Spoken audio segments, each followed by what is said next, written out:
បាទនេះគឺជាសកម្មភាពការផ្លាស់ប្ដូរកញ្ចក់រថយន្ត Cadillac Escalade ឆ្នាំ2021 AUD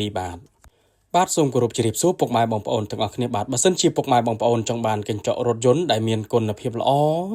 និងជាងដែលមានជំនាញច្បាស់លាស់ផ្នែកកញ្ចក់រថយន្តដែលគាត់មានជំនាញនិងបទពិសោធន៍យូរឆ្នាំខាងផ្លាស់ប្ដូរសូមកុំភ្លេចខាងកុសលសុខមានបាទខាងយើងខ្ញុំក៏មានលក់កញ្ចក់រថយន្តគ្រប់ម៉ាកគ្រប់ស៊េរីហើយក៏មានសេវាកម្មទៅផ្លាស់ប្ដូរកញ្ចក់រថយន្តជូនពុកម៉ែបងប្អូនដល់ទីតាំងផងដែរហើយបើសិនជាពុកម៉ែបងប្អូនមានបញ្ហាដូចជាកញ្ចក់រថយន្តជ្រាបទឹកចង់កោះបិទបដូរស៊ុំឬក៏មានចម្ងល់អ្វីផ្សេងទៀតដែលតាក់ទងជាមួយនឹងកញ្ចក់រថយន្តពុកម៉ែបងប្អូនអាចឆាតចូល Page សួរព័ត៌មានផ្ទាល់ក៏បាន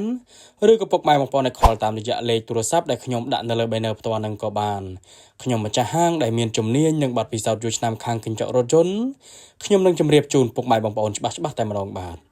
ហើយបើសិនជាពុកម៉ែបងប្អូនមានបញ្ហាដូចជាកញ្ចក់រថយន្តដៃប្រេះស្រាំចង្អុតខាងខ្ញុំក៏មានជាងជំនាញច្បាស់លាស់ខាងអ៊ុតកញ្ចក់រថយន្តនឹងផងដែរណាពុកម៉ែបងប្អូនបាទពុកម៉ែបងប្អូនមកដល់ទីតាំងហាងផ្ទាល់ក៏បាន